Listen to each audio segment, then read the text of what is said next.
So we're talking Celtics 2 days in a row,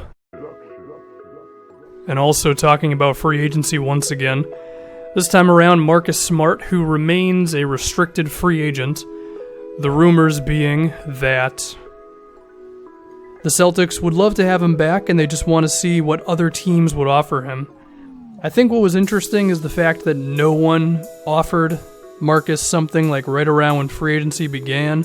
I don't know if that's because other teams just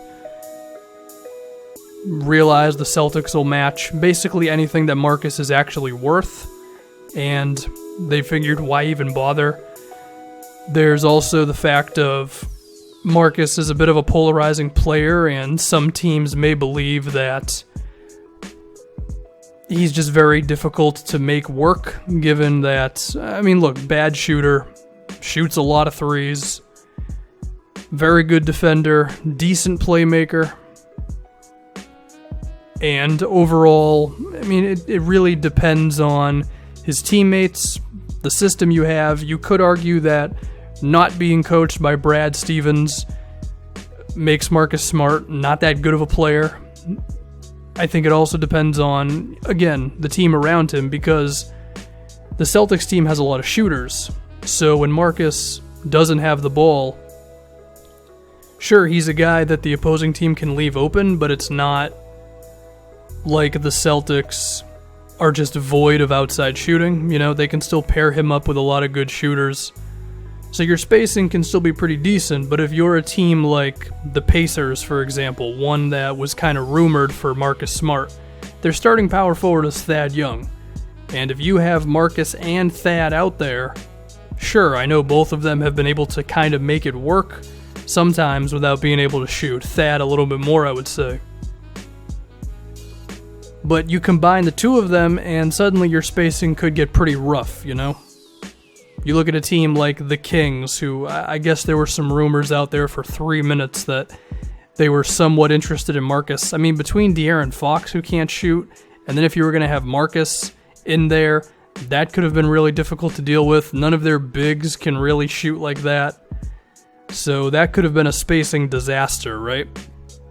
So you put all this together, and it's like, well, what is Marcus really worth? And I think it's kind of difficult to really compare him to other NBA players, because there are things that he's among the best in the league at, and there are other things where he's amongst like the worst players in the NBA, right? Specifically, defense for the former, shooting for the latter. The immediate player I think of is Andre Robertson. And the reason I say him is because while there are other guys who are good defenders who are not as good on offense, another one being like Norman Powell, for example, I think Robertson and Smart are interesting because they both still make their teams better when they're actually in there. Like OKC before Robertson got hurt was good. You go look at all of Marcus Smart's advanced numbers with the Celtics, they're always better when he's in the game. And funny enough, in the playoffs this year, they actually had a negative net rating when Marcus was not in the game, and then they were decently positive when he was in there. So even if he's got shooting problems, he still makes it work, right? Now, to get back to the Robertson comparison, Robertson's making about $10 million a season. Is that a fair salary for Marcus? Yeah, you could argue that he is a little better than Robertson is on offense, because at least he can do some stuff in terms of playmaking, and he's improved on the pick and roll, although I wouldn't ask him to do it a million times a game. Now, you could argue that Robertson's cutting and offensive rebounding closes the gap a little bit, but I feel like these guys are either like even on offense or Marcus is a tad better. And then defensively, they're both really good. And I think that's the next thing you got to think about is with the Celtics, if they were to let Marcus Smart go, or if they were to extend the qualifying offer and then he's an unrestricted free agent next season, and then you were unwilling to give him whatever some other team was willing to give him, you would be losing a real piece, because while the East has gotten weaker because LeBron is gone, Philly's improving, Markelle Fultz could end up being a real thing, Ben Simmons is going to get better. You're going to need someone like Marcus Smart to deal with those kind of guys, Jaylen Brown's a really good defender, but he also has to reserve some of his energy for offense, right? Ball handling, shooting, cutting, transition stuff. They ask him to do more than Marcus on offense. So he's not going to be able to go all out in terms of just dealing with a team like Philly, who you very well could end up facing in the Eastern Conference Finals for the next 6 years or so. So not having Marcus there could be a blow. And, Semi Ojeleye is lingering, and sure, he's got a lot of chops on defense, but there's a chance that his offensive impact never gets to where Marcus's is, because he's not much of a shooter either, but he hasn't shown really much ball handling ability, whereas at least Marcus could do that when he was a rookie. So he's been able to make it work, I guess. You go to another team like the Raptors, DeRozan's 28, he's going to be around for a while. And the one type of player that DeRozan does have trouble with is the really strong wing player, Jimmy Butler, LeBron, Marcus Smart, that kind of guy, because he doesn't have as much success on those turnarounds and stuff. And yeah, that's another dude who you're going to have to deal with for a few seasons at least. And if you just don't have a guy to really put on him, those are going to be problems for you, of course.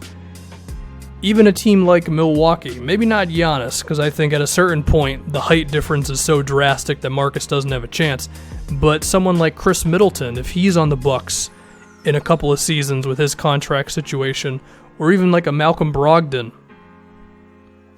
Marcus could potentially shut down Brogdon, and he could at least slow down Middleton, someone who killed the Celtics in round 1 this year. So there's a lot of reasons to keep the guy.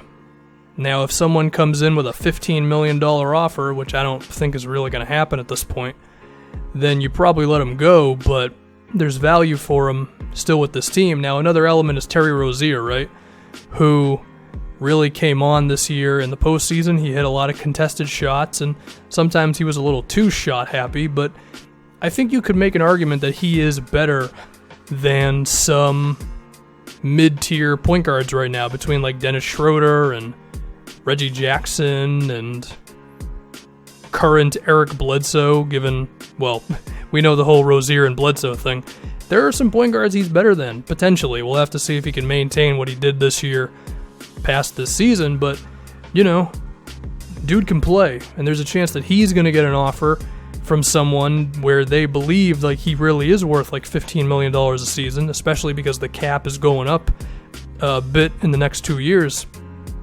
So you might not be able to afford both of these guys, and you could argue that because the Celtics have so many offensive options now with Kyrie, Hayward, Tatum, Horford runs a lot of their offense, that Rozier is never going to be able to really do what he is best at for them. And for that reason, you could argue that Marcus is actually more valuable, because even if he only shoots the ball 6 times in a game, he can at least play defense and grab rebounds and dive on the floor and handle the ball for a decent stretch of the game, And in the case of defense and all that, he can do that for the entire game. So I have to assume that these are things that the Celtics are thinking about.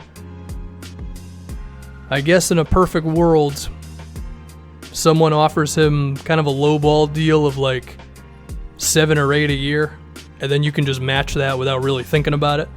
Because when the cap is going to be approaching $110 million and even going a bit above that soon, if you could have Marcus Smart for $8 million a year, that would be a bargain and a half. So he'll probably get a little bit more than that, and I do think you can talk yourself into being okay with it.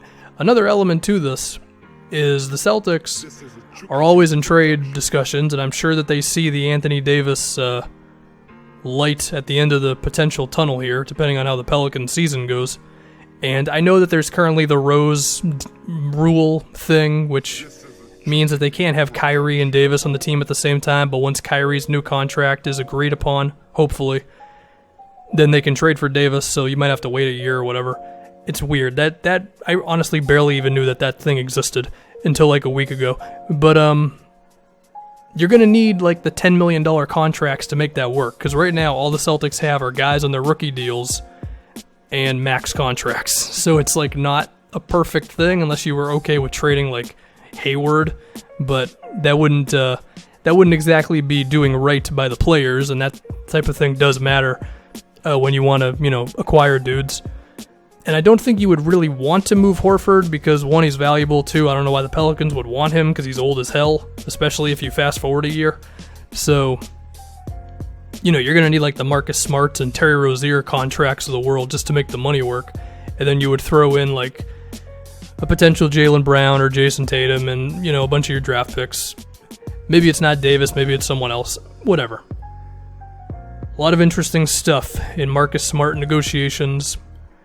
He's valuable for Boston. I do think he will be back with the Celtics on a deal that he probably did not envision himself getting. But he's still good nonetheless. So that's it with Marcus and the Celtics. Free agency looms on.